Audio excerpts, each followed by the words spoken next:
কণ্ঠস্থলে খণ্ড নয় ধরে ও তারপতি উত্তর দিতে পরাজিত শশী শেখরে।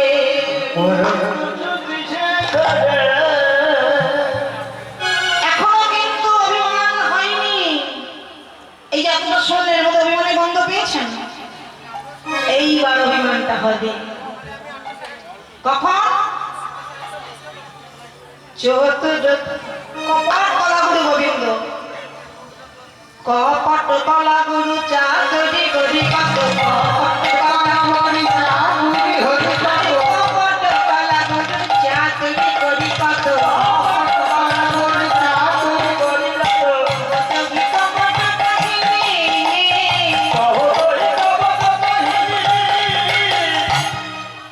রাধারানী যত যত প্রশ্ন করেছেন, হয় দিয়ে নয় দিয়ে সত্য দিয়ে মিথ্যা দিয়ে গোবিন্দ সব খণ্ডন করে ফেলেছে। রাধারানী বুঝতেই পারেনি।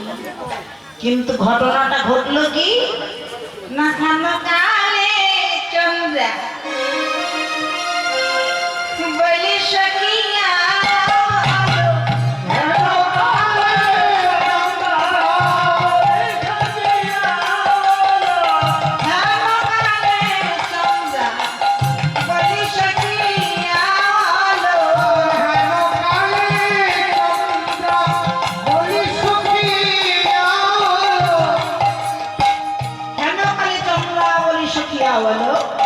माधवे पूछोगे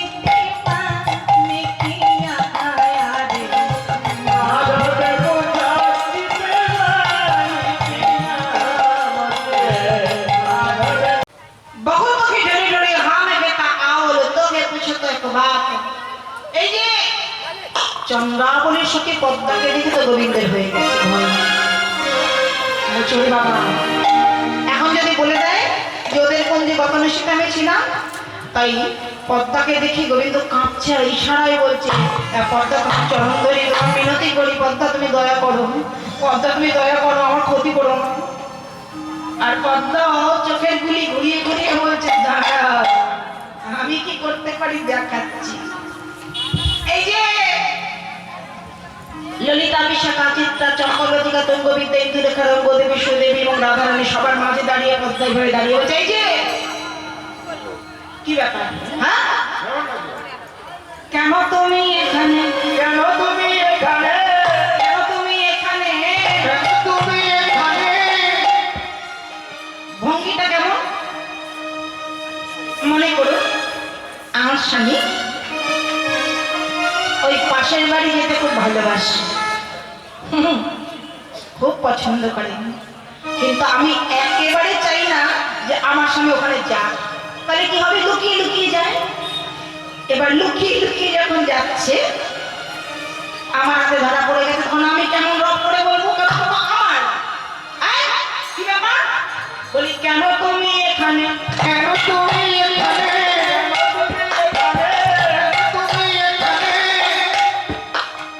আমি খুঁজে খুঁজে পাই রে, কেন তুমি এখানে,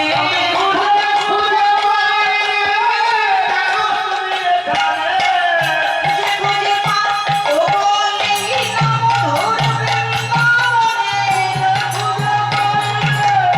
মধুর বৃন্দাবনে,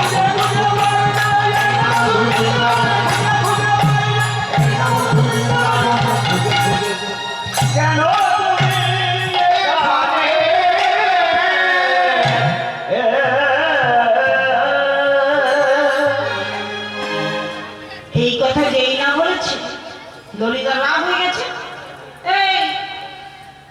এই পদ্মা কি ব্যাপার, হ্যাঁ শ্যামসুন্দর আমাদের বুঝলি, বুঝেছিস আমাদের রাধারানীর কেনা শ্যামসুন্দর, বুঝেছিস তো, তোর এত সাহস, তুই ভাবে কথা বলছিস। বলে আরে ওসব ভুলে যা, গত রজনীতেই আমাদের সাথে চন্দ্রাবলীর চরণে বিকিয়ে গেছে শ্যামসুন্দর, তাই গত নিশি থেকে আমাদের হয়ে গেছে। গত নিশিতে মানে বুঝিস ভালো করে বলিস, গত নিশিতে ও আমাদের কুঞ্জে ছিল বুঝলি, আর আমাদের সখী চন্দ্রাবলীর চরণ দুখানা বুকের মধ্যে নিয়ে সে আলতা পরানোর কি ঘটা ওরে বাবা।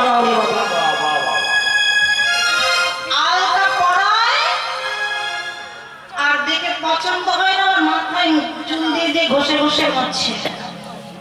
আর সেই জন্য তো আমি বলছি আমাদের প্রিয় সাথী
বললেন এই যে অভিমান হলো, তাহলে তুমি আমার কাছে এতক্ষণ ধরে সব মিথ্যে বলেছো। হ্যাঁ, তুমি যে আমার কাছে একটু আগে বললে যে রাবে তোকে ছড়ি হাম যদি পরশ করি কইগে, আমি বারবার জিজ্ঞাসা করলাম বধূ তোমার সর্বাঙ্গে এমন করে রতি চিহ্ন, তোমার অঙ্গে সিঁদুর, তোমার গালে কাজল, তোমার বুকে নখের দাগ, তুমি কি উত্তরে বললে তোমাকে ছাড়া যদি